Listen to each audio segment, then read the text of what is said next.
Muchas gracias, diputado Eduardo Cerda. Ofrezco la palabra. Diputado Montes, ofrezco la palabra. Tiene la palabra. Gracias, presidente. En primer lugar, yo quiero valorar el trabajo de la comisión.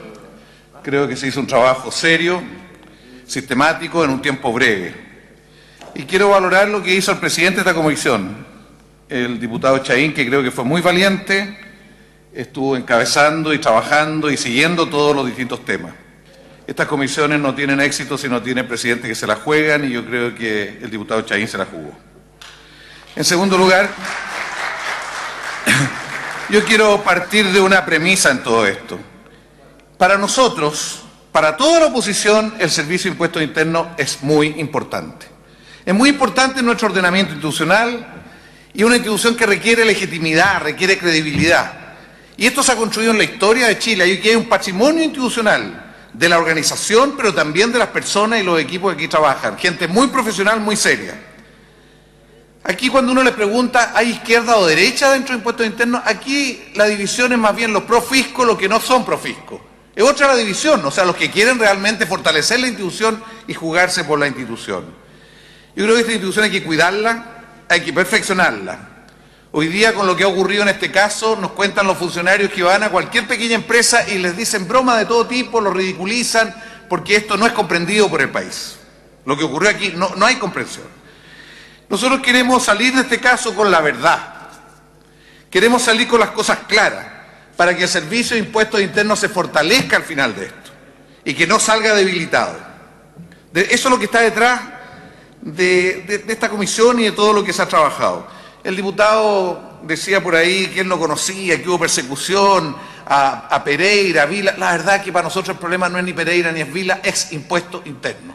Y si tuviera un poquito mejor memoria, se podría acordar de que Ayarna Proboste fue tratada al punto que fue destituida como ministro, acusada de robar no sé cuántos miles de millones, lo que se disolvió completamente, lo que quedó en nada, y la Contraloría en esto nunca dio las explicaciones, las cifras que en ese momento sacó a relucir. Nosotros podemos estar equivocados en todo lo que hemos pensado, pero la verdad que lo que buscamos es llegar a los hechos, a la verdad, aclarar, a fortalecer la institución. Tenemos claro que aquí el problema no es la condonación, sino es el monto de la condonación y el conjunto de hechos que rodean esta condonación. Aquí hay muchas condonaciones y las sabemos todos, siempre hay condonaciones, pero esta condonación tiene algo específico y anormal. Además, se vende esta empresa después de 65 millones de dólares. O sea, esto le permite a los que eran dueños sanear la empresa, a otra empresa comprarla en este monto, y el Estado deja de recibir esos 120 millones de dólares. Esto es lo que provoca escándalo, lo que provoca preocupación en los contribuyentes, en el país, y lo que hace necesario profundizar y clarificar las cosas. Yo, antes de entrar en el tema mismo, quiero decir que es muy curioso lo que ha ocurrido acá. El ministro del Interior el domingo dice que él conoce el dictamen. El presidente de la República antes de ayer dice que él leyó el informe. La vocera dice que ella conoce los dictámenes. Y yo tengo aquí el oficio del día de ayer de la Contraloría General de la República, que les envía a las asociaciones de funcionarios, y dice que aquí es imposible que nadie conozca el informe, que no existe tal informe. Solamente existe verbalmente que se le dice. No existe el informe. Y quien quiera conocerlo, aquí está lo que plantea la Contraloría. Dice que está en una etapa de sumario, que además no ha terminado el sumario. Y un funcionario, no sé por qué, que seguramente hay que investigarlo, llama al señor Pereira y le dice: mire, no hay cargo contra usted. Y si hay cargo contra otras dos personas, no sabemos cuáles son los cargos y la independencia de esos otros dos cargos respecto al director. Y por lo tanto, sacar esta conclusión y decir que se conoce el informe, esto es más bien propio de no querer llegar a la verdad y generar un conjunto de imágenes públicas que a lo mejor nos pueden hacer daño. La señora Mirta Barra hasta el día de ayer ni siquiera sabía los cargos que le estaban haciendo. No lo sabía, no lo conocía. Y todo esto llega a una percepción de que aquí hay algo no claro. Yo de todo esto, en todo lo que estuvimos y dentro de la complejidad que tienen estos temas, yo llegué a 3 conclusiones. Y creo que están expresadas en el documento y por eso creo que hay que apoyar este informe. La primera conclusión es que aquí hubo conflicto de interés. Esa es mi primera conclusión. Pereira y Vila participaron en el proceso de condonación, influyeron en él. Dicen las propias normas que el deber de abstracción, el principio de probidad, tiene relación con participar en decisiones en que exista cualquier circunstancia que le pueda restar imparcialidad. Mirta Barra recibió esto cuando ya se había decidido condonar y se había decidido incluso los montos en que ella recibió para operar técnicamente un proceso, más que organizar ese proceso. Yo saco de todo esto, primero, una conclusión. Nunca más en Chile puede haber un director y un subdirector de impuestos internos que provenga de las auditoras y que pase directamente a la fiscalización. Eso no puede ser. Eso es malo para las instituciones, es malo para la función. ¿Esto ocurrió en este gobierno solamente? No. También ocurrió en el gobierno anterior y así lo hicimos ver en el gobierno anterior, que nos parecía imprudente, inadecuado, pasar de un lado del criterio al otro. Más todavía en un caso que se pasa de un defendiendo a Johnson al otro lado dándole cierta facilidad a Johnson. La verdad que esto es inadecuado. Aquí hubo conflicto de interés porque supo del proceso, porque intervino en el proceso, incluso porque nombró a quienes estaban a cargo del proceso de condonación.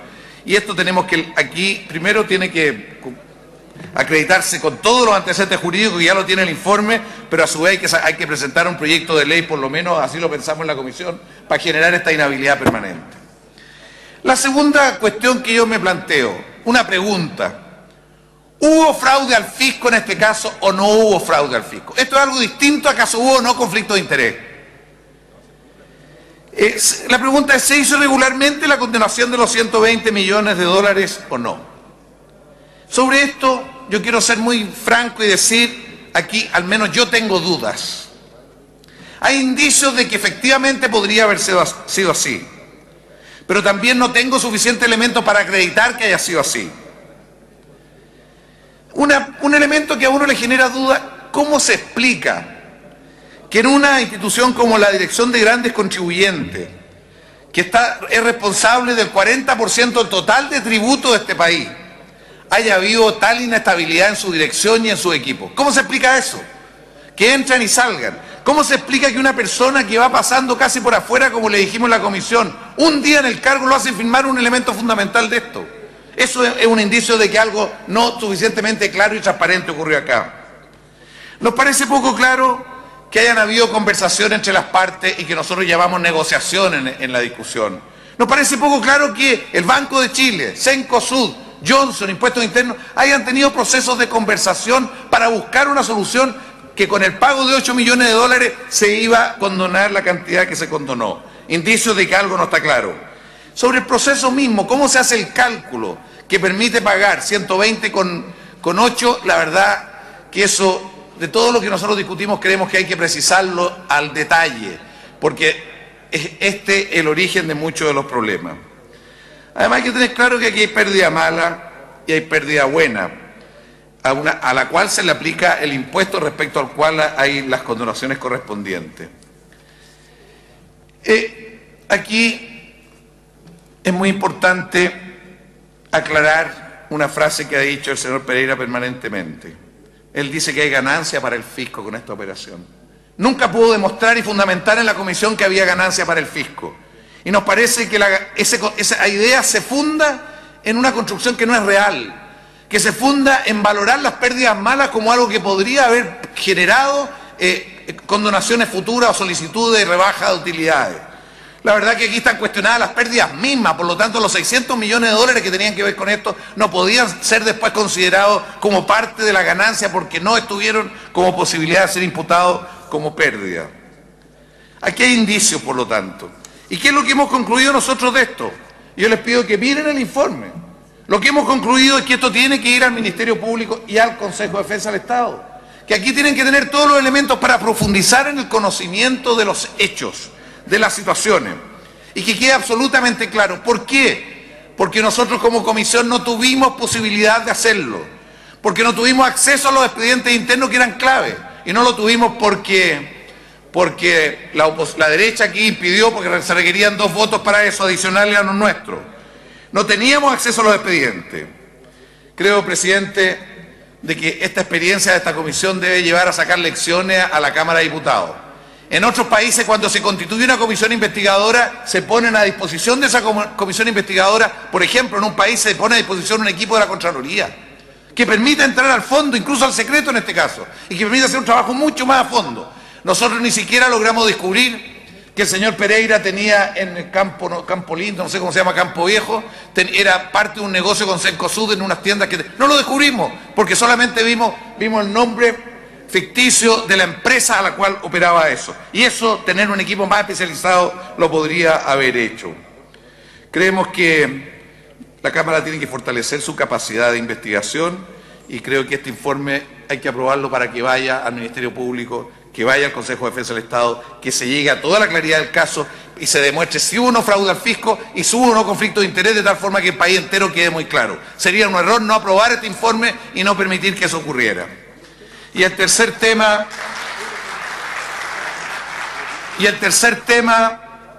que yo quiero señalar acá, yo vengo hace muchos años antes de este caso preocupado del tema, es el tema de las empresas con pérdida y la compra de empresas con pérdida. Estas empresas llamadas empresas zombie. Yo sé que aquí han habido muchas acciones de impuestos internos en distintas etapas y en el último tiempo incluso Luxich y Dela nos devolvieron la plata que habían descontado de sus utilidades y le habían permitido no pagar determinada cantidad de impuestos. Aquí hay una zona oscurísima y esto lo discutimos en el gobierno pasado con mucha fuerza y quiero confesar algo, el jefe de control de impuestos internos era mi consuegro y conozco el tema por dentro, el conjunto de debates que hubo dentro de impuestos internos hasta que él pidió incluso que hubiera un sumario al director en esa época y que hubiera un sumario y eso llevó a que lo despidieran después de muchos años de trabajar en la institución y después se murió.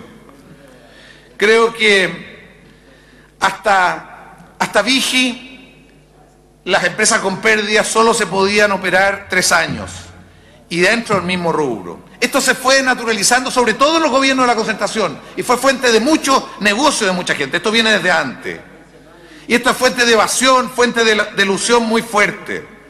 Yo por ahí tengo un informe que dice que aquí se eludieron hasta $2.000 millones por esta vía.